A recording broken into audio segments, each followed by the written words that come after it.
70대 이후에도 건강하고 활기찬 삶을 살려면 반드시 밖으로 나가야 합니다. 나이가 들수록 집에 머무는 시간이 길어지고 외출이 점점 귀찮아집니다. 하지만 집에만 있으면 몸과 마음이 빠르게 쇠약해질 수 있습니다. 가만히 있는 것이 편하다고 생각할 수도 있지만 오히려 건강을 해치는 습관이 될 수 있습니다. 몸을 움직이지 않으면 근육이 약해지고 관절이 뻣뻣해집니다. 바깥 공기를 쐬고 햇빛을 보면 기분이 좋아지고 활력이 생깁니다. 규칙적인 외출 습관은 건강을 유지하는 데 필수적입니다.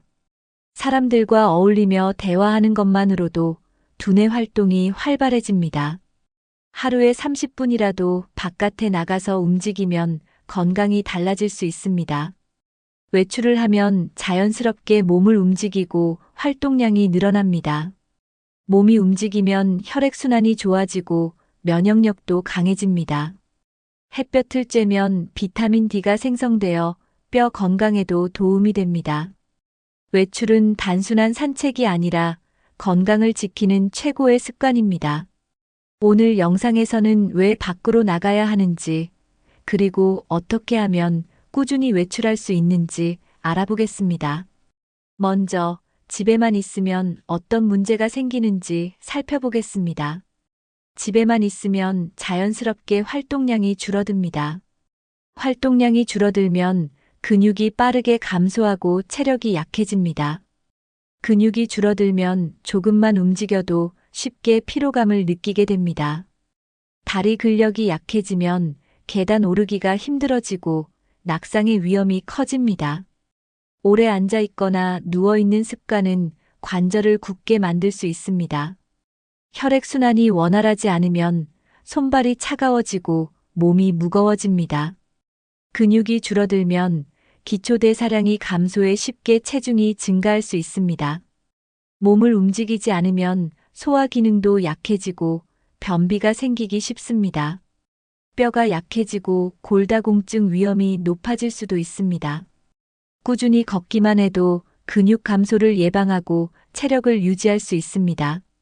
바깥에서 걸으면 신선한 공기를 마시면서 심폐기능도 강화할 수 있습니다. 무리하지 않는 범위에서 조금씩 움직이는 것이 중요합니다.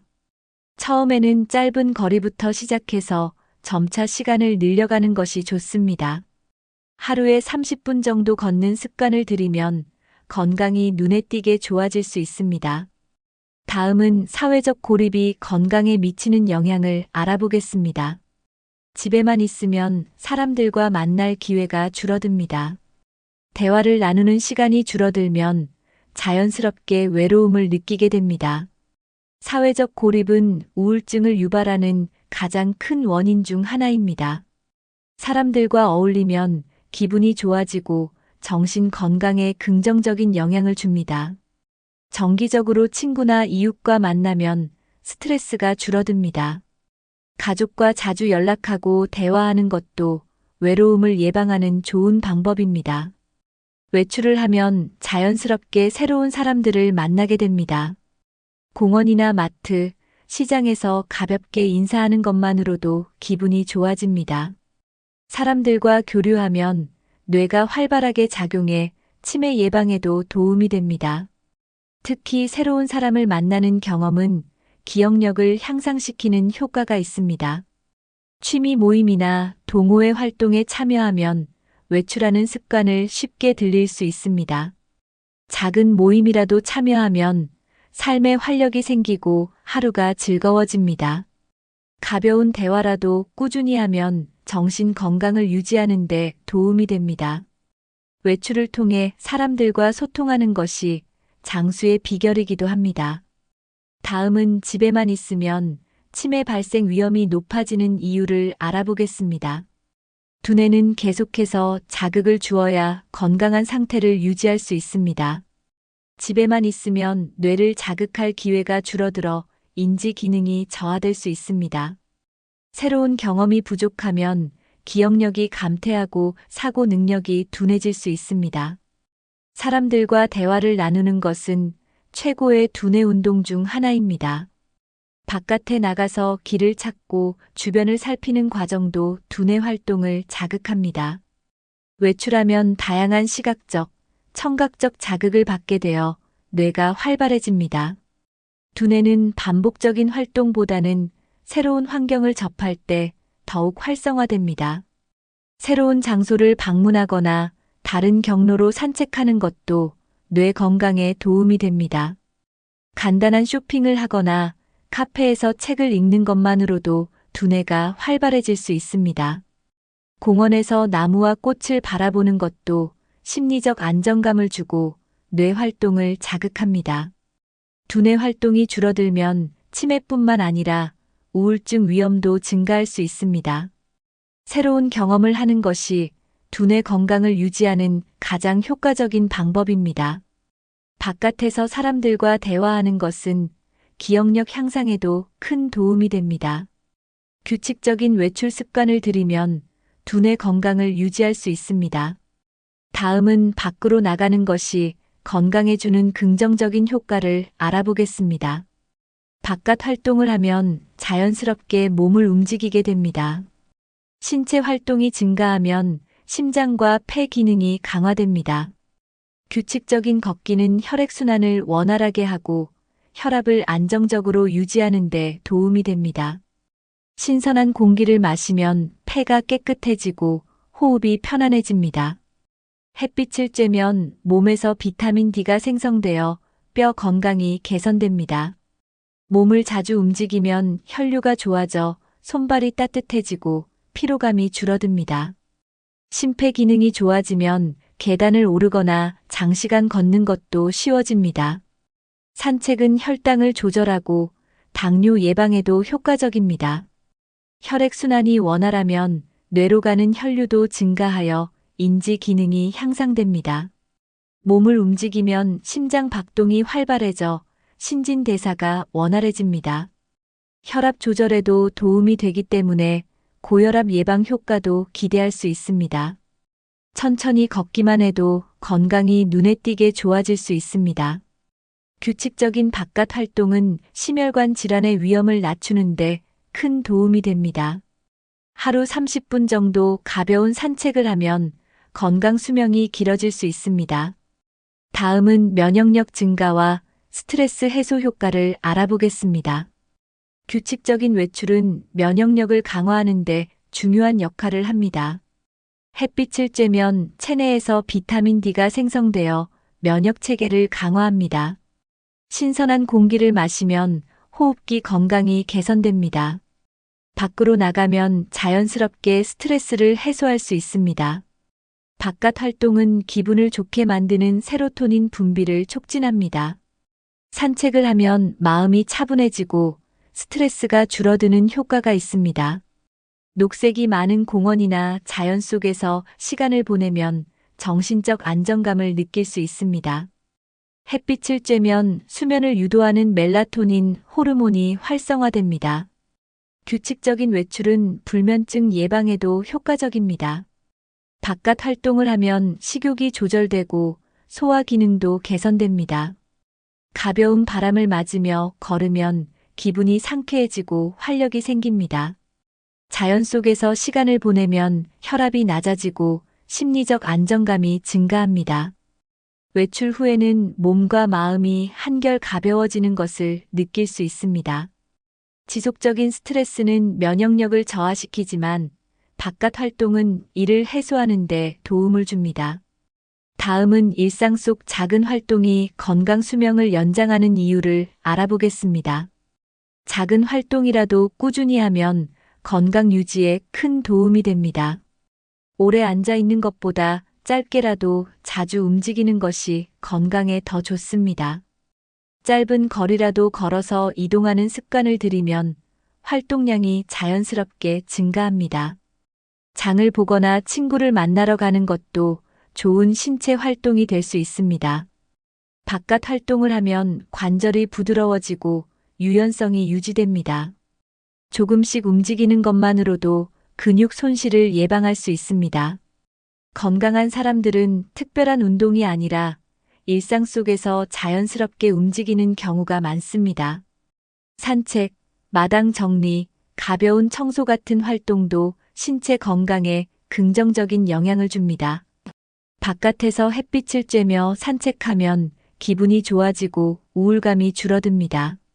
몸을 움직이면 기초대사량이 유지되어 체중 관리에도 도움이 됩니다. 걷기나 가벼운 운동은 관절염 예방에도 효과적입니다. 조금씩이라도 움직이는 것이 건강 수명을 연장하는 데 중요한 역할을 합니다. 꾸준한 바깥 활동은 노년기 삶의 질을 높이는 데 도움이 됩니다. 지속적인 활동을 유지하면 노후에도 독립적인 생활을 할 수 있습니다. 다음은 어떻게 하면 꾸준히 밖으로 나갈 수 있는지 알아보겠습니다. 걷기 운동은 노화 방지와 건강 유지에 가장 효과적인 방법 중 하나입니다. 처음부터 오랜 시간을 걷기보다 짧게 시작해서 점점 늘려가는 것이 좋습니다. 편한 신발을 신고 부담 없이 걸을 수 있는 환경을 만드는 것이 중요합니다. 아침이나 저녁 시간에 걷기를 정해놓으면 습관을 들이기 쉽습니다. 걷는 동안 음악을 듣거나 좋아하는 장소를 방문하면 더욱 즐겁습니다. 일정한 목표를 정해놓고 꾸준히 실천하면 동기부여가 됩니다. 하루 30분 걷는 것을 목표로 시작하는 것이 좋습니다. 공원이나 자연이 있는 곳을 선택하면 더욱 기분 좋게 걸을 수 있습니다. 속도를 조절하며 걸으면 운동 효과를 극대화할 수 있습니다. 친구나 가족과 함께 걷는 것도 좋은 방법입니다. 걷기를 하면서 주변의 풍경을 감상하면 스트레스 해소에도 도움이 됩니다. 걸을 때는 가볍게 팔을 흔들며 자연스럽게 움직이는 것이 좋습니다. 계단을 오르는 것도 좋은 걷기 운동이 될 수 있습니다. 걷기를 할 때 너무 무리하지 않고 본인의 체력에 맞게 조절하는 것이 중요합니다. 다음은 외출을 즐겁게 만드는 방법을 알아보겠습니다. 외출이 즐거워지면 자연스럽게 밖으로 나가는 습관이 형성됩니다. 좋아하는 장소를 방문하는 것도 외출을 지속하는 좋은 방법입니다. 공원, 시장, 카페, 도서관 등 익숙한 공간을 정기적으로 방문해 보세요. 외출 전에 작은 목표를 세우면 동기부여가 됩니다. 예를 들어, 오늘은 새로운 길을 걸어보거나 새로운 가게를 방문해 보는 것입니다. 가벼운 쇼핑을 하면서 산책을 하면 외출이 더욱 즐거워질 수 있습니다. 외출하는 날을 정해 놓으면 습관이 되고 규칙적인 활동이 됩니다. 좋아하는 음악을 들으면서 산책하면 걷는 시간이 더욱 유익해집니다. 새로운 취미를 만들면 외출이 더욱 즐거워질 수 있습니다. 사진을 찍거나 일기를 쓰면서 외출을 기록해 보세요. 정기적으로 외출하는 친구를 사귀면 함께 나가는 즐거움이 생깁니다. 날씨가 좋을 때는 햇볕을 충분히 쬐며 산책하는 것이 기분 전환에 좋습니다. 걷기 후에는 좋아하는 음료를 마시는 작은 보상을 해보세요. 매일 같은 장소보다는 가끔 새로운 장소를 방문해 보는 것도 좋은 방법입니다. 다음은 혼자보다는 함께 외출하는 것이 중요한 이유를 알아보겠습니다. 혼자 외출하는 것도 좋지만 친구와 함께 나가면 더욱 즐겁습니다. 사람들과 교류하면 외출이 습관화되고 자연스럽게 더 자주 나가게 됩니다. 정기적인 약속을 잡으면 외출을 지속하는 데 도움이 됩니다. 친구와 함께 걸으면 대화를 나누며 더욱 활기찬 시간을 보낼 수 있습니다. 함께하는 외출은 우울증을 예방하는 데도 효과적입니다. 모임이나 동호회 활동에 참여하면 사회적 관계가 더욱 활발해집니다. 새로운 사람을 만나면 두뇌 활동이 증가하고 인지 능력이 향상됩니다. 일정한 시간을 정해 정기적으로 친구들과 만나면 생활 리듬이 규칙적으로 유지됩니다. 가벼운 등산이나 피크닉을 계획하면 더욱 즐거운 시간이 될 수 있습니다. 함께하는 외출은 운동 효과도 높이고 신체 활동을 늘리는 데 도움이 됩니다. 가족과 함께 외출하는 것도 좋은 방법입니다.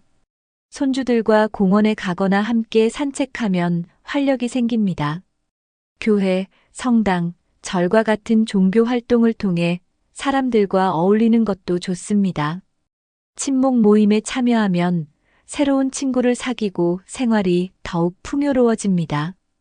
다음은 외출이 두려운 분들을 위한 현실적인 방법을 알아보겠습니다. 체력이 약하더라도 가볍게 실천할 수 있는 외출 방법이 있습니다.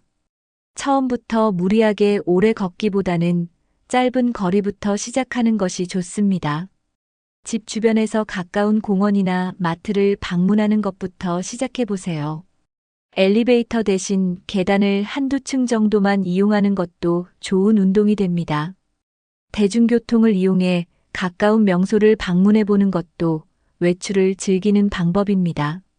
아파트 단지나 동네를 한 바퀴 돌며 가볍게 산책하는 것도 충분히 도움이 됩니다. 쇼핑을 하면서 자연스럽게 걷는 것도 좋은 방법입니다.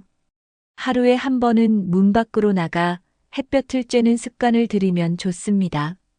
바람이 불지 않는 날에는 벤치에 앉아 주변을 바라보는 것만으로도 도움이 됩니다. 마트에서 장을 볼 때 조금 더 걸어서 다양한 상품을 구경하는 것도 좋은 활동입니다. 집 앞 정원을 가꾸거나 꽃을 키우는 것도 바깥 활동에 좋은 방법입니다. 반려동물을 키우는 분들은 강아지 산책을 하면서 활동량을 늘릴 수 있습니다. 체력이 약할수록 조금씩 자주 움직이는 것이 중요합니다. 하루에 몇 번이라도 짧게 움직이면 점차 몸이 더 가벼워집니다. 다음은 외출 시 꼭 챙겨야 할 건강관리법을 알아보겠습니다. 외출할 때는 반드시 편한 신발을 착용하는 것이 중요합니다. 너무 오랜 시간 서 있거나 무리하게 걷지 않도록 주의해야 합니다. 물을 충분히 마시고 탈수를 예방하는 것이 중요합니다. 여름철에는 모자나 선글라스를 착용하고 피부를 보호해야 합니다. 겨울철에는 따뜻한 옷을 입고 체온을 유지하는 것이 중요합니다. 기온이 너무 높거나 낮은 날에는 실내 활동을 고려하는 것도 좋은 방법입니다. 외출 전에 가벼운 스트레칭을 하면 몸이 더 편안해집니다. 너무 오래 앉아 있지 않고 가끔씩 몸을 움직이는 것이 좋습니다. 외출 후에는 충분한 휴식을 취하고 피로를 풀어야 합니다. 체력이 약한 분들은 지팡이나 보행 보조기를 활용하면 더욱 안전합니다. 어두운 시간에는 외출을 피하고 밝은 낮 시간에 활동하는 것이 좋습니다. 도보 이동 시 차도 가까이 걷지 않고 안전한 길을 이용해야 합니다. 가능하면 가족이나 친구와 동행하는 것이 더욱 안전합니다. 외출 후 손 씻기와 위생 관리도 신경 써야 합니다. 다음은 안전하게 이동하는 법과 낙상 예방 꿀팁을 알아보겠습니다. 노년층에게 가장 위험한 사고 중 하나가 낙상입니다. 외출 시 길이 미끄럽거나 울퉁불퉁한 곳을 피하는 것이 중요합니다. 바닥이 미끄러운 실내에서는 발을 끌지 않고 천천히 걷는 것이 좋습니다. 보행 시 한 손은 난간을 잡고 이동하면 더욱 안전합니다. 몸이 피곤할 때는 무리해서 걷지 않고 충분히 쉬어야 합니다. 균형 감각을 기르는 운동을 하면 낙상을 예방할 수 있습니다. 의자에서 일어날 때는 천천히 일어나고 어지러움이 없는지 확인해야 합니다. 신발은 바닥이 미끄럽지 않은 편한 운동화를 선택하는 것이 좋습니다. 공공장소에서는 바닥이 젖어 있거나 장애물이 있는지 주의해야 합니다. 계단을 이용할 때는 난간을 꼭 잡고 한 걸음씩 천천히 내려가는 것이 중요합니다. 실내에서도 가구 배치를 정리하여 걸려 넘어질 위험을 줄여야 합니다. 균형 감각을 키우기 위해 평소에 한 발로 서는 연습을 해보는 것도 좋습니다. 지팡이나 보행 보조기를 사용할 경우 적절한 길이와 상태를 점검해야 합니다. 안전하게 이동하는 것이 건강한 노후 생활을 유지하는 핵심입니다. 다음은 밖으로 나가면 얻을 수 있는 긍정적인 변화를 알아보겠습니다. 바깥 공기를 쐬고 움직이면 기분이 훨씬 상쾌해집니다. 햇빛을 받으면 행복 호르몬인 세로토닌이 분비되어 기분이 좋아집니다. 적당한 운동을 하면 스트레스가 줄고 활력이 넘칩니다. 집에만 있을 때는 무기력했지만 외출 후에는 몸이 가벼워지는 것을 느낄 수 있습니다. 자연 속에서 시간을 보내면 마음이 평온해지고 스트레스가 해소됩니다. 걷기 운동 후에는 혈액순환이 좋아져 머리가 맑아집니다. 외출 후에는 집중력이 높아지고 일상생활이 더욱 활기차게 느껴집니다. 신체 활동이 많아지면 불안감과 우울감이 자연스럽게 줄어듭니다. 기분이 좋아지면 대인관계도 더욱 원활해지고 사회생활이 활발해집니다. 작은 외출이라도 습관이 되면 생활이 더욱 즐거워집니다. 자연 속에서 산책을 하면 신경이 안정되고 불면증이 완화될 수 있습니다. 바깥에서 다양한 소리를 들으면 두뇌가 자극을 받아 더 활발하게 작용합니다. 날씨가 좋은 날 가벼운 외출을 하면 몸이 개운해지고 생활에 활력이 생깁니다. 기분이 좋아지면 면역력도 함께 상승하여 건강 유지에 도움이 됩니다. 다음은 외출 습관이 몸에 주는 변화를 알아보겠습니다. 외출을 자주 하면 자연스럽게 활동량이 증가합니다. 처음에는 조금만 걸어도 피곤하지만 꾸준히 하면 체력이 점점 좋아집니다. 하루에 30분 정도 꾸준히 걸으면 신진대사가 원활해집니다.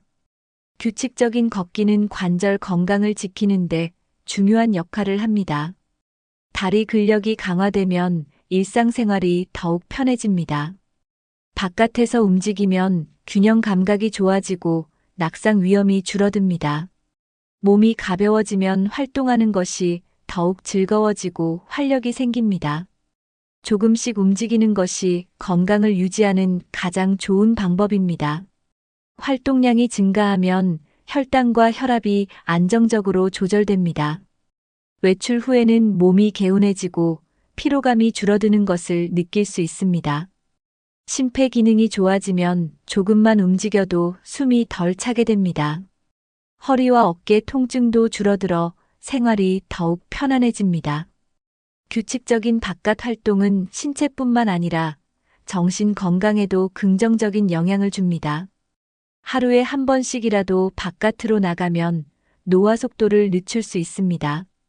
다음은 노후에도 건강하고 독립적인 생활을 유지할 수 있는 이유를 알아보겠습니다. 나이가 들어도 건강을 유지하면 독립적인 생활을 지속할 수 있습니다. 규칙적인 외출은 자율적인 생활을 가능하게 합니다. 신체 기능이 건강하면 일상생활에서 남의 도움 없이 생활할 수 있습니다. 근력이 유지되면 집안일도 수월하게 할 수 있습니다. 건강한 몸을 유지하면 병원에 가는 횟수도 줄어듭니다. 자주 걷고 몸을 움직이면 관절과 근육이 튼튼해집니다. 혼자서도 자유롭게 외출할 수 있으면 생활의 만족도가 높아집니다. 건강한 몸을 유지하면 취미 활동도 더욱 활발하게 할 수 있습니다. 자신감이 생기면 더 많은 사람들과 교류할 수 있습니다. 건강한 신체는 노후 삶의 질을 결정하는 중요한 요소입니다. 꾸준히 바깥 활동을 하면 생활이 더욱 활기차고 즐거워집니다. 자주 외출하는 사람들은 우울증과 불안감이 적은 것으로 나타났습니다. 건강한 신체를 유지하면 가족에게도 부담을 덜 줄 수 있습니다. 독립적으로 생활할 수 있으면 노년의 삶이 더욱 자유롭고 만족스럽습니다. 다음은 결론을 맺으며 노년기 건강을 위한 핵심 전략을 정리해 보겠습니다. 노후에도 건강하게 살기 위해서는 반드시 바깥 활동을 해야 합니다. 집에만 있으면 근육이 감소하고 체력이 약해질 수 있습니다. 외출을 하면 기분이 좋아지고 활력이 넘치는 생활을 할 수 있습니다. 규칙적인 바깥 활동은 심폐 기능을 강화하고 혈액순환을 원활하게 합니다. 면역력을 높이고 스트레스를 해소하는 데도 외출이 큰 도움이 됩니다. 짧은 외출이라도 지속하면 몸이 가벼워지고 활동량이 자연스럽게 증가합니다. 외출 습관이 있으면 노후에도 건강하고 독립적인 생활을 유지할 수 있습니다. 건강한 삶을 위해 하루 한 번씩 바깥으로 나가는 습관을 들이는 것이 중요합니다. 오늘부터라도 가까운 곳이라도 가벼운 산책을 시작해 보세요. 여러분은 하루에 얼마나 바깥 활동을 하고 계신가요? 외출 습관을 꾸준히 실천하고 계신 분들은 어떤 방법을 활용하는지 댓글로 공유해 주세요. 이 영상이 도움이 되셨다면 좋아요와 구독 부탁드립니다. 앞으로도 유익한 건강 정보를 지속적으로 전해드리겠습니다. 시청해 주셔서 감사합니다. 다음 영상에서 다시 만나겠습니다.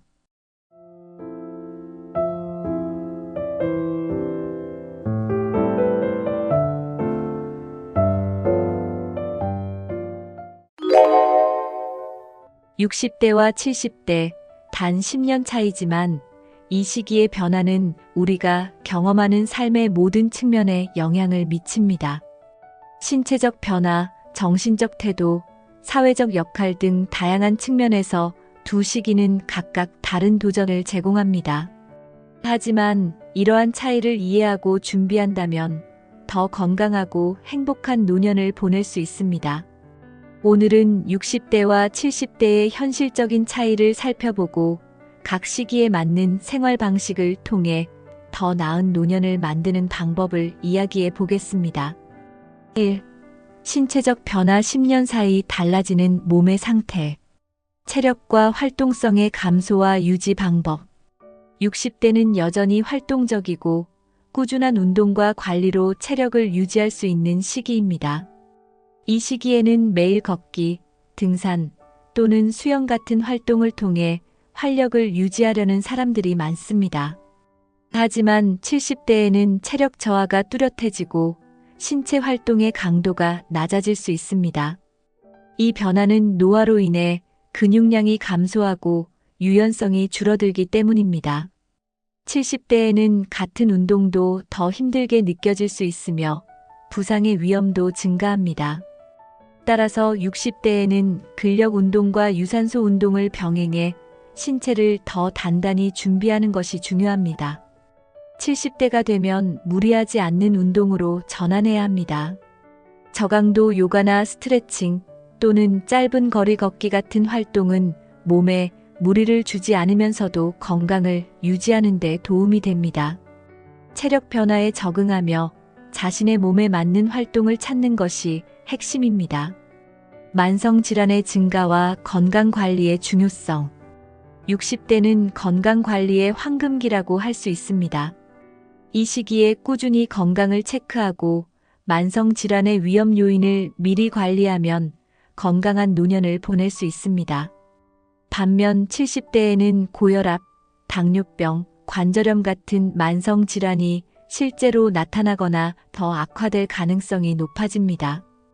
60대에는 예방이 중요한데 정기적인 건강검진을 통해 질병의 초기 신호를 놓치지 않는 것이 중요합니다. 예를 들어 혈압, 혈당, 콜레스테롤 수치를 지속적으로 관리하면 더 심각한 건강 문제를 예방할 수 있습니다. 70대에는 이미 발생한 질환을 관리하고 이를 더 악화시키지 않는 것이 목표가 됩니다. 약물 치료와 함께 올바른 식단, 적절한 운동을 통해 만성 질환을 안정적으로 유지해야 합니다. 의료 전문가와의 정기적인 상담은 70대 건강 관리에서 필수적인 요소입니다. 결론적으로 60대는 예방과 준비의 시기라면 70대는 유지와 관리를 중심으로 건강을 챙겨야 합니다. 두 시기 모두 꾸준한 노력이 필요하지만 그 방법은 다릅니다.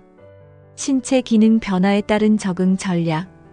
60대에는 신체 기능이 어느 정도 안정적으로 유지되며 꾸준한 관리로 노화를 늦출 수 있는 가능성이 높습니다. 이 시기에는 자신의 신체 상태를 점검하고 부족한 부분을 강화하는 데 집중해야 합니다. 특히 관절과 근육을 보호하기 위해 적절한 운동과 스트레칭을 습관화하는 것이 중요합니다. 70대에 접어들면 신체 기능의 변화가 더 눈에 띄게 나타납니다. 시력이 약해지거나 청력이 떨어지는 경우가 많으며 균형 감각이 둔해져 낙상의 위험이 증가할 수 있습니다. 이러한 변화를 받아들이고 이를 보완하기 위한 방법을 찾아야 합니다. 예를 들어 안경이나 보청기를 활용해 감각 기능을 보완하고 균형 운동을 통해 낙상을 예방하는 것이 필요합니다. 생활 공간에서도 미끄럼 방지 매트를 깔거나 장애물을 없애 안전한 환경을 만드는 것이 중요합니다. 60대에는 자신이 불편한 점이 없더라도 미래를 대비해 몸 상태를 적극적으로 점검하는 습관을 들이세요. 70대에는 변화된 신체 상태에 맞춰 생활 방식을 조정하고 필요한 도구와 도움을 적극적으로 활용하는 태도가 필요합니다. 결론적으로 60대와 70대의 신체 기능 변화는 불가피하지만 이를 인지하고 준비하면 삶의 질을 유지하는 데 큰 도움이 됩니다. 자신의 몸과 대화하며 변화에 적응하는 유연한 태도를 가지세요. 2. 정신적 차이 경험과 나이에서 오는 변화. 삶의 관점과 태도 변화. 60대는 새로운 도전과 성취를 추구하는 시기입니다. 퇴직 후 새로운 취미를 시작하거나 여행, 봉사활동 등으로 삶의 의미를 확장하려는 사람들이 많습니다. 이 시기는 여전히 활력과 열정을 유지하며 자신만의 새로운 목표를 세우기 좋은 시기입니다. 반면 70대는 보다 관조적이고 안정적인 삶을 추구하는 경향이 있습니다. 이 시기에는 삶의 의미를 재정립하고 가족과의 시간이나 조용한 여가를 더 소중히 여기는 경우가 많습니다. 이는 나이가 들면서 자연스럽게 발생하는 심리적 변화입니다. 삶에 대한 관점도 달라지기 시작합니다. 60대에는 내가 더 이룰 수 있는 것에 집중한다면 70대에는 내가 지금까지 이룬 것을 돌아보고 감사하는 태도가 더해집니다. 이런 차이는 삶의 만족도와 행복감을 유지하는 데 중요한 역할을 합니다. 이러한 변화를 긍정적으로 받아들이고 각각의 시기에 맞는 목표를 설정하는 것이 중요합니다.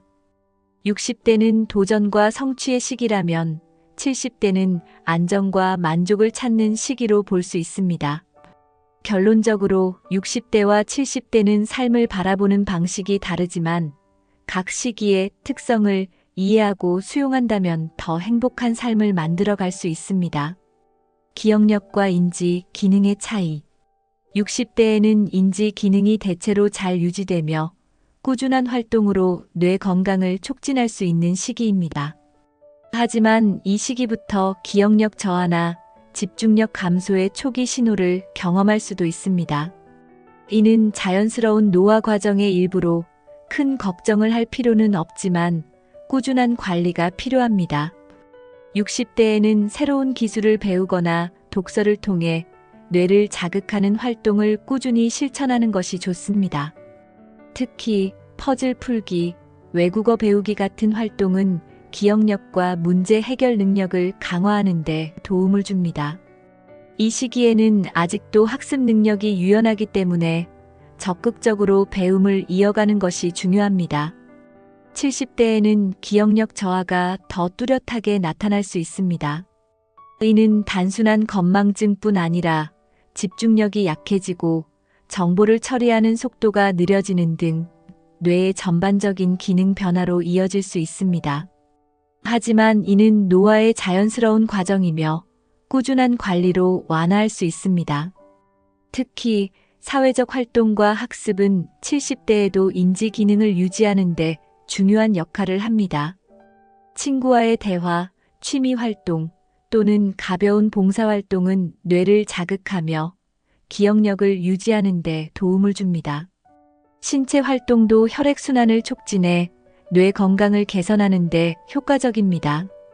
결론적으로 60대와 70대 모두 기억력과 인지 기능의 변화가 있지만 이를 받아들이고 적극적으로 관리한다면 큰 영향을 줄일 수 있습니다. 꾸준한 학습과 활동을 통해 뇌를 건강하게 유지하세요. 정신적 활력을 위한 활동과 습관. 정신적 활력을 유지하기 위해서는 60대와 70대 모두 적합한 활동과 습관을 찾는 것이 중요합니다. 60대에는 새로운 취미를 시작하거나 여행과 같은 도전적인 활동에 참여해 활력을 찾는 경우가 많습니다. 이 시기는 아직도 몸과 마음이 새로운 자극에 적응할 수 있는 능력이 뛰어난 시기입니다. 70대에는 더 조용하고 평화로운 활동을 선호하는 경향이 있습니다. 정원 가꾸기, 독서, 명상과 같은 활동은 정신적 안정과 만족감을 제공합니다. 하지만 이와 동시에 사회적 활동을 꾸준히 유지하는 것도 중요합니다. 두 시기 모두에서 중요한 것은 지속적인 사회적 연결입니다. 가족, 친구, 지역 사회와의 교류는 외로움을 방지하고 정서적 안정감을 유지하는 데 필수적입니다.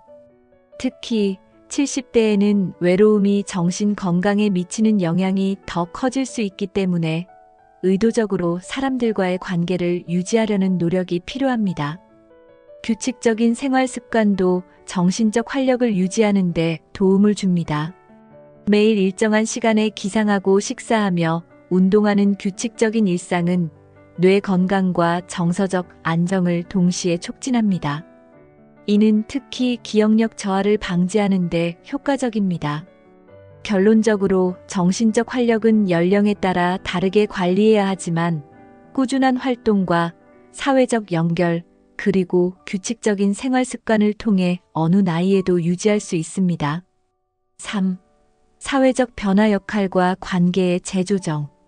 퇴직 후 사회적 활동의 변화. 60대는 퇴직을 앞두거나 퇴직을 갓 경험한 시기입니다. 이 시기에는 사회적 역할이 크게 변화하며 새로운 일상에 적응해야 하는 과제가 주어집니다. 많은 사람들이 퇴직 후 갑작스러운 시간적 여유로 인해 허전함이나 소속감 상실을 느끼기도 합니다. 하지만 이 시기는 새로운 사회적 활동을 시작하기에 최적의 시기입니다. 동호회, 자원봉사, 지역 커뮤니티 활동에 참여하면 새로운 인간관계를 형성하며 소속감을 다시 느낄 수 있습니다. 60대에는 여전히 에너지가 충분하기 때문에 활동적이고 도전적인 활동을 즐길 수 있습니다. 70대가 되면 사회적 활동의 양상이 달라질 수 있습니다. 이 시기에는 더 안정적이고 조용한 사회적 연결을 추구하는 경향이 있습니다. 예를 들어 정기적인 모임이나 가족 중심의 활동에 더 많은 시간을 보내는 경우가 많습니다. 퇴직 후 변화된 사회적 지위를 받아들이고 새로운 역할을 찾는 것이 중요합니다. 자신을 사회적 활동의 중심에 두는 대신 주변 사람들과의 관계를 통해 삶의 만족을 느끼는 방법을 모색하세요. 결론적으로 60대는 새로운 사회적 활동을 시작하는 시기라면 70대는 기존 관계를 심화하며 안정감을 찾는 시기입니다. 각각의 시기에 맞는 사회적 활동을 통해 더 만족스러운 노년기를 보낼 수 있습니다. 가족과의 관계 부모에서 조부모로. 60대에는 여전히 부모로서 자녀와의 관계가 중심이 됩니다. 자녀가 결혼하거나 독립하는 시기로 부모로서의 역할이 재조정되는 시기이기도 합니다. 자녀의 독립을 지켜보며 성취감과 동시에 약간의 외로움을 느낄 수도 있습니다. 반면 70대에는 조부모로서의 역할이 강조됩니다. 손자나 손녀와의 관계가 삶의 중심으로 자리 잡으며 이를 통해 새로운 행복감을 찾는 경우가 많습니다. 자녀에게서 손자들을 돌보는 요청을 받는 경우도 많아지며 가족과의 연결이 더 중요해지는 시기입니다. 가족과의 관계는 각 세대의 필요를 조화롭게 맞추는 것이 중요합니다. 60대에는 자녀에게 독립심을 키워주는 동시에 자신만의 삶을 준비하는 것이 필요합니다. 70대에는 조부모로서 가족과의 시간을 소중히 여기면서도 과도한 역할 부담을 피하려는 노력이 필요합니다. 결론적으로 60대는 부모로서의 역할을 완성하는 시기라면 70대는 조부모로서 가족과의 유대를 강화하는 시기입니다. 각 역할에 맞는 균형 있는 관계를 유지하세요. 외로움과 사회적 고립을 극복하는 방법. 60대와 70대 모두에서 외로움은 중요한 문제로 떠오를 수 있습니다. 특히 퇴직 후나 자녀의 독립으로 인해 일상에서의 사회적 연결이 줄어드는 경우 외로움을 더 깊이 느낄 수 있습니다. 하지만 이를 방치하면 정서적 고립과 우울증으로 이어질 위험이 있습니다. 외로움을 극복하기 위해서는 의도적으로 사람들과의 관계를 유지하려는 노력이 필요합니다. 60대에는 동호회나 커뮤니티 활동에 참여하며 새로운 인간관계를 형성하는 것이 도움이 됩니다. 새로운 취미를 시작하거나 운동 모임에 참여하면 자연스럽게 사람들과 교류할 기회가 늘어납니다. 70대에는 기존의 인간관계를 더 깊게 유지하는 것이 중요합니다. 이 시기에는 새로운 관계보다는 가족, 오랜 친구들과의 관계를 지속하며 안정감을 찾는 경향이 있습니다. 정기적으로 만남을 가지거나 전화나 메시지를 통해 연락을 유지하세요. 외로움 극복을 위한 또 다른 방법은 봉사활동에 참여하는 것입니다. 지역사회를 위한 활동은 단순히 외로움을 해소하는 것을 넘어 삶에 의미를 부여하며 자신감을 높이는 데도 큰 도움이 됩니다. 또한 기술을 활용해 온라인 커뮤니티에 참여하는 것도 좋은 방법입니다. 60대와 70대 모두 인터넷과 소셜미디어를 통해 다양한 사람들과 소통할 수 있으며 이는 물리적 거리와 상관없이 관계를 유지할 수 있는 기회를 제공합니다. 결론적으로 외로움을 극복하기 위해서는 적극적인 참여와 연결 의지가 필요합니다. 60대와 70대 각각의 시기에 맞는 방법으로 사회적 고립을 예방하고 정서적으로 풍요로운 삶을 만들어 가세요. 4. 경제적 차이, 재정 상태와 소비 패턴. 은퇴 초기의 재정적 준비와 변화. 60대는 은퇴를 준비하거나 막 은퇴한 시기로 재정적 변화가 가장 크고 민감한 시기입니다. 이 시기에는 소득이 줄어드는 대신 은퇴 후 필요한 생활비와 예산을 새롭게 조정해야 합니다. 은퇴 초기에는 기존의 소비 습관을 유지하려다 자산을 빠르게 소진하는 실수를 하기도 합니다. 반면 70대는 이미 은퇴 생활에 적응한 상태로 소비 패턴이 보다 안정적으로 자리 잡는 시기입니다. 하지만 예상치 못한 의료비나 장기 요양 비용으로 인해 재정적 부담이 늘어날 가능성도 큽니다. 60대에는 퇴직연금, 저축, 보험 등 재정적 자원을 효율적으로 관리하는 계획이 필요합니다. 이를 통해 70대에 접어들었을 때 재정적 안정성을 유지할 수 있습니다. 특히 필요하지 않은 고비용 소비를 줄이고 필수 생활비 중심으로 재정 계획을 세워야 합니다.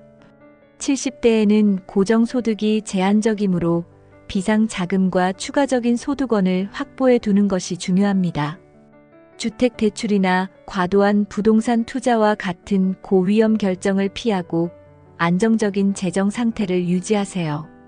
결론적으로 60대는 은퇴 후 재정 계획의 시작점이라면 70대는 그 계획을 유지하고 최적화하는 시기입니다. 재정 관리를 통해 경제적 안정과 마음의 평화를 얻으세요. 60대와 70대는 단 10년의 차이지만 그 안에는 신체, 정신, 사회적 변화가 뚜렷하게 나타납니다. 각 시기의 특성을 이해하고 준비하면 더 건강하고 행복한 노년기를 만들어 갈 수 있습니다. 오늘의 이야기를 통해 자신의 나이에 맞는 변화를 수용하며 삶을 설계해 보세요. 이 영상이 유익하셨다면 구독과 좋아요를 눌러주시고 여러분이 경험한 60대와 70대의 차이점을 댓글로 공유해 주세요. 함께 더 나은 노년을 만들어 봅시다.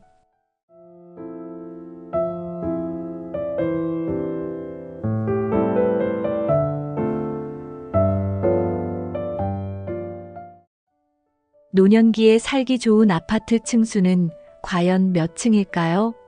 이 질문은 단순히 취향의 문제가 아니라 안전과 건강 그리고 생활의 편리함에 큰 영향을 미치는 중요한 요소입니다.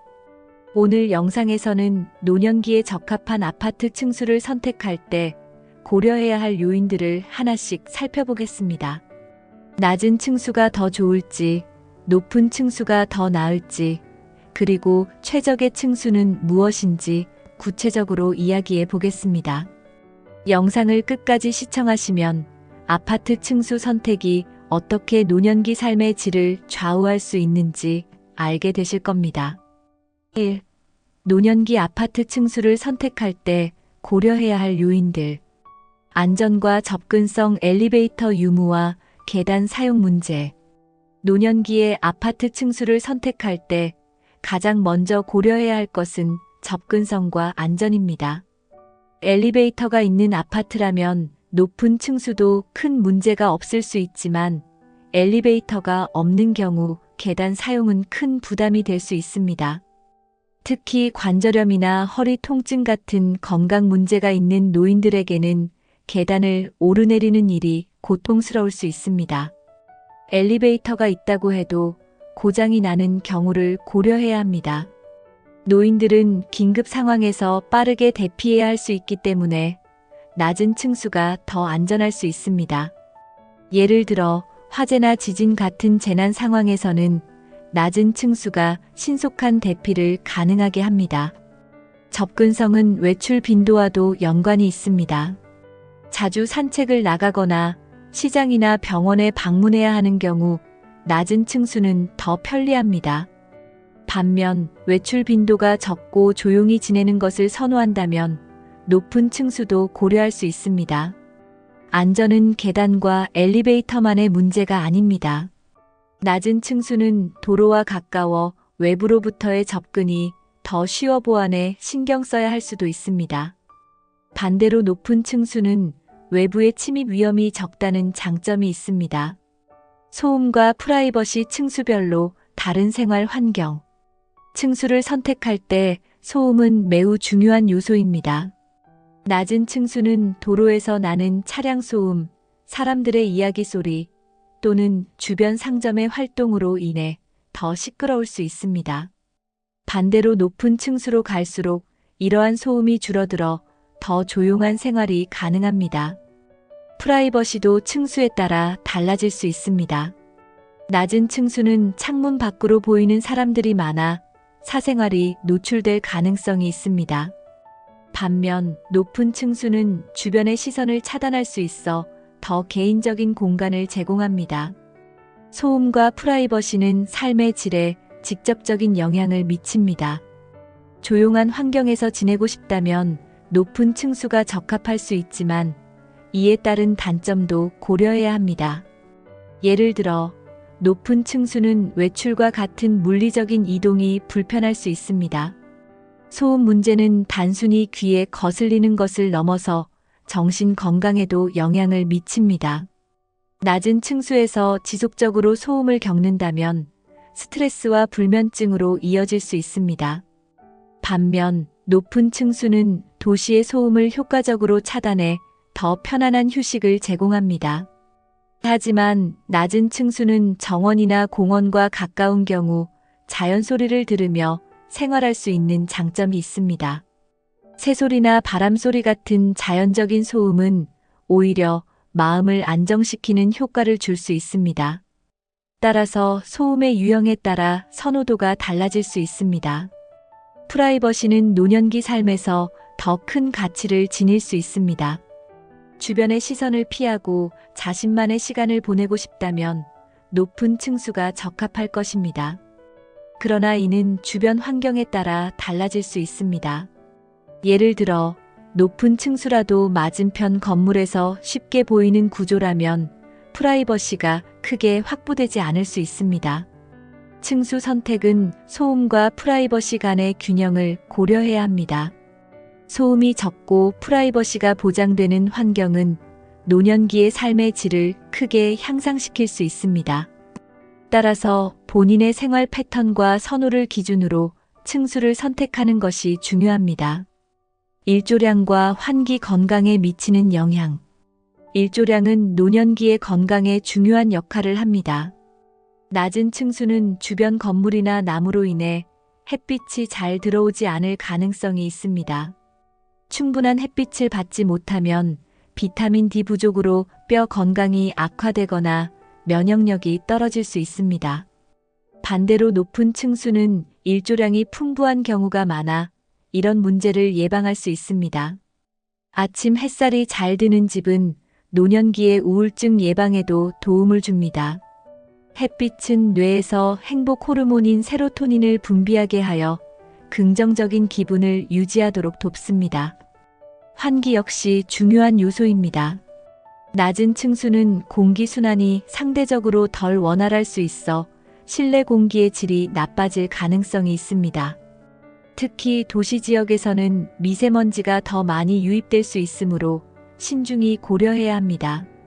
높은 층수는 공기가 더 맑고 신선한 경우가 많습니다.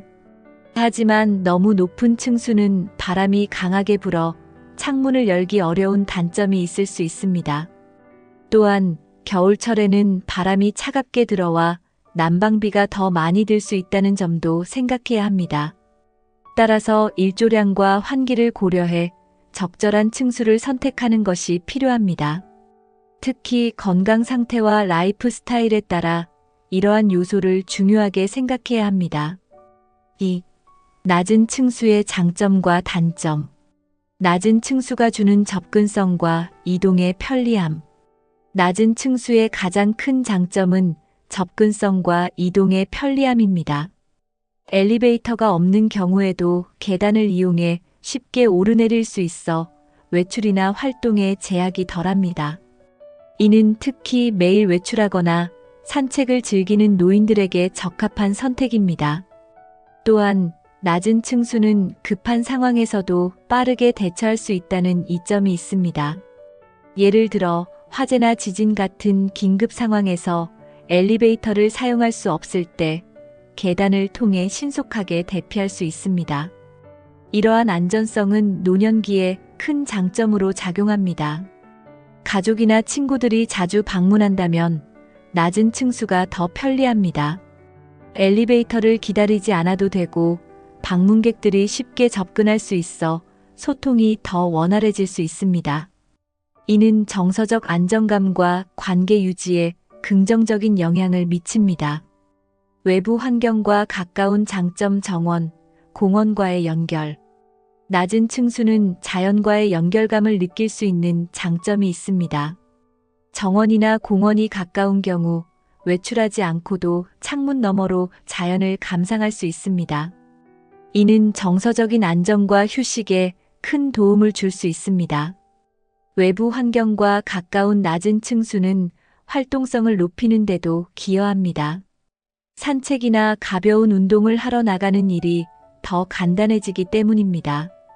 이는 노년기에 운동 부족으로 인한 건강 문제를 예방하는 데도 효과적입니다. 그러나 낮은 층수는 프라이버시 문제를 동반할 수 있습니다. 창문 밖에서 지나가는 사람들이 집 안을 쉽게 볼 수 있는 구조라면 사생활이 침해될 가능성이 큽니다. 이를 해결하기 위해 커튼이나 블라인드 같은 추가적인 조치가 필요할 수 있습니다. 또한 낮은 층수는 아이들과 손주들이 방문했을 때 더욱 편리합니다. 어린아이들과 함께하는 경우 높은 층수는 안전 문제를 고려해야 하지만 낮은 층수에서는 이런 부담이 덜합니다. 예를 들어 아이들이 밖에서 뛰어놀다가 쉽게 집으로 들어올 수 있는 점은 노년기 생활에서 소소한 즐거움을 더해줄 수 있습니다. 외부 환경과 가까운 것은 물리적인 건강에도 긍정적인 영향을 미칩니다. 낮은 층수에 살면 계단을 적당히 오르내리면서 자연스럽게 운동 효과를 얻을 수 있습니다. 이는 노년기의 필수적인 관절 건강 유지에도 도움을 줍니다. 하지만 낮은 층수는 특정 단점도 고려해야 합니다. 도로와 가까운 경우 차량 소음이나 배기가스가 문제될 수 있습니다. 특히 도로변에 위치한 아파트의 경우 창문을 열어 환기를 시키는데 불편함을 겪을 수 있습니다. 또한 낮은 층수는 외부인의 접근성이 높아 보안 문제도 생길 수 있습니다. 외부에서 쉽게 집 안을 볼 수 있다면 도난 위험이 증가할 수 있으므로 CCTV, 도어락 같은 추가적인 보안 장치를 설치해야 합니다. 소음과 사생활 문제 낮은 층수의 단점. 낮은 층수는 편리함을 제공하지만 소음 문제를 동반하는 경우가 많습니다. 차량의 엔진 소리, 오토바이의 굉음, 심지어 주변 사람들이 걷는 소리까지 창문을 통해 쉽게 들어올 수 있습니다. 이는 특히 도시 중심지에 위치한 아파트일 경우 더 큰 문제로 다가올 수 있습니다. 외부 활동이 많은 지역에서는 낮은 층수가 사생활 보호에 취약할 수 있습니다. 지나가는 사람들이 창문 밖을 들여다볼 수 있어 불편함을 느낄 수 있습니다. 이러한 문제를 해결하기 위해 창문에 필름을 붙이거나 커튼을 치는 등의 조치가 필요합니다. 또한 주변 상점이나 시설이 많은 경우 영업시간 동안의 소음이 지속적으로 들릴 수 있습니다. 이는 특히 저녁시간 이후에도 영향을 미쳐 휴식의 질을 떨어뜨릴 수 있습니다. 이러한 점은 낮은 층수를 선택하기 전에 반드시 확인해야 합니다. 3. 높은 층수의 장점과 단점. 높은 층수의 조망과 프라이버시 확보. 높은 층수는 뛰어난 조망을 제공하는 경우가 많아 큰 장점으로 꼽힙니다. 아침에 일어나 창밖을 바라보며 탁 트인 도시의 전경이나 자연을 감상할 수 있는 것은 노년기에 큰 심리적 만족감을 제공합니다. 이런 환경은 스트레스를 줄이고 긍정적인 기분을 유지하는 데 기여할 수 있습니다. 또한 높은 층수는 외부 소음이 상대적으로 적기 때문에 더 조용한 생활이 가능합니다. 도로에서의 소음뿐만 아니라 사람들의 대화 소리나 공원의 활동 소리도 덜 들리는 경우가 많습니다. 이는 특히 조용한 환경을 선호하는 노인들에게 적합합니다. 높은 층수는 프라이버시를 더 잘 보호할 수 있는 환경을 제공합니다. 외부에서 집안이 잘 보이지 않기 때문에 사생활 침해 걱정 없이 창문을 열어둘 수 있습니다. 이는 개인적인 공간을 중요시하는 노인들에게 큰 장점으로 작용합니다. 공기질과 소음 문제. 높은 층수의 이점. 높은 층수는 공기질에서도 이점을 가질 수 있습니다. 도로에서 발생하는 미세먼지나 배기가스는 낮은 층수에 더 많이 머물러 있을 가능성이 높습니다. 높은 층수에서는 이런 오염 요소가 상대적으로 적어 실내 공기질을 더 깨끗하게 유지할 수 있습니다.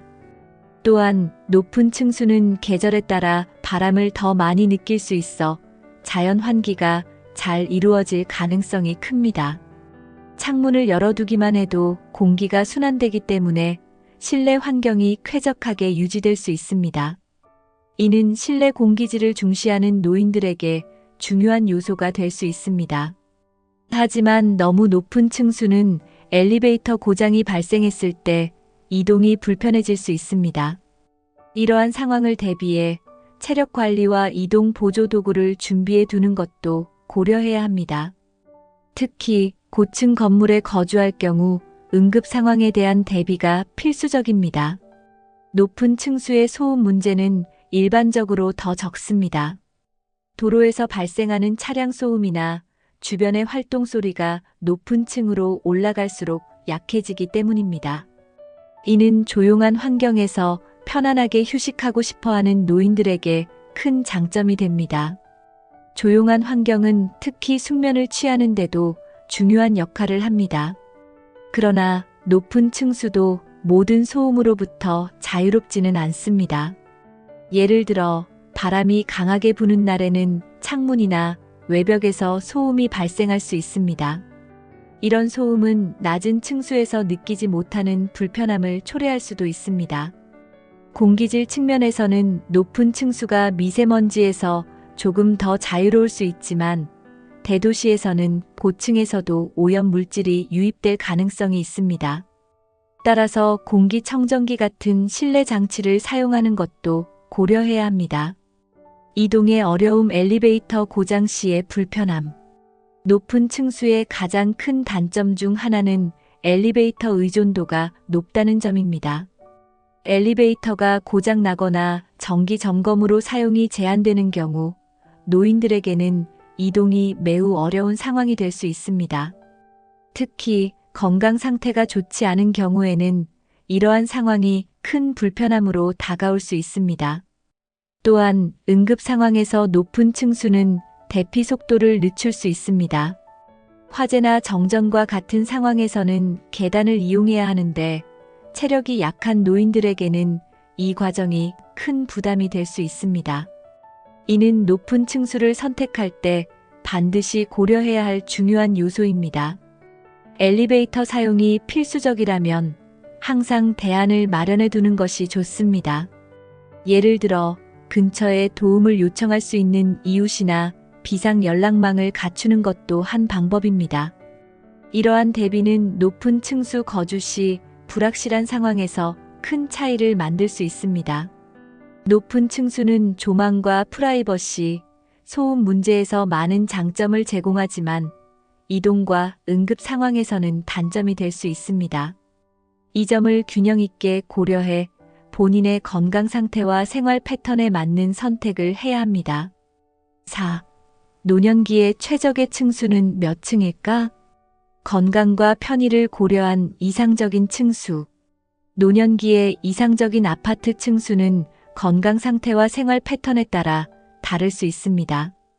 일반적으로 낮은 층수는 이동성과 접근성 면에서 더 적합한 선택이 될 수 있습니다. 엘리베이터가 없는 경우에는 1층이나 2층 같은 낮은 층수가 가장 실용적입니다. 반면 엘리베이터가 잘 관리되고 긴급 상황에 대비책이 마련된 경우에는 4층에서 6층 정도가 적합한 층수로 꼽힙니다. 이 층수는 도로 소음을 어느 정도 차단하면서도 여전히 이동성이 유지되는 중간 지점을 제공합니다. 건강 상태가 양호하고 조망과 프라이버시를 중요하게 여긴다면 더 높은 층수를 고려할 수도 있습니다. 하지만 고층 거주 시에는 엘리베이터의 유지 상태와 긴급 상황 대책을 반드시 점검해야 합니다. 이는 노년기의 안전과 직결된 문제입니다. 5. 아파트 층수 외에 고려해야 할 사항들. 주변 환경과 편의시설 노년기 삶의 질을 좌우하는 요소. 아파트 층수 외에도 주변 환경과 편의시설은 노년기 삶의 질을 크게 좌우하는 요소입니다. 병원, 약국, 시장, 공원과 같은 편의시설이 가까운 곳에 위치해 있다면 낮은 층수와 높은 층수 모두가 더 살기 편리해질 수 있습니다. 공원과 가까운 아파트라면 자연과 접촉할 기회가 많아 정서적 안정에 도움을 줄 수 있습니다. 또한 산책로와 운동시설이 있는 곳은 건강관리에도 유리합니다. 이는 층수 선택과 별개로 노년기에 필수적인 요소입니다. 아파트의 관리 상태도 중요한 고려 사항입니다. 엘리베이터와 같은 시설이 정기적으로 점검되고 유지보수가 잘 이루어지는 곳은 높은 층수 거주에도 큰 불편이 없습니다. 반면 관리 상태가 미흡한 곳에서는 낮은 층수가 더 안전할 수 있습니다. 노년기에 살기 좋은 아파트 층수는 각자의 건강 상태와 생활 스타일에 따라 다를 수 있습니다. 오늘 이야기한 내용을 참고해 여러분에게 가장 적합한 선택을 하시길 바랍니다. 삶의 편안함과 안전을 동시에 고려해 이상적인 노년기를 만들어 가세요. 이 영상이 유익하셨다면 구독과 좋아요를 눌러주시고 여러분의 경험과 의견을 댓글로 공유해 주세요. 함께 더 나은 노년기를 설계해 봅시다.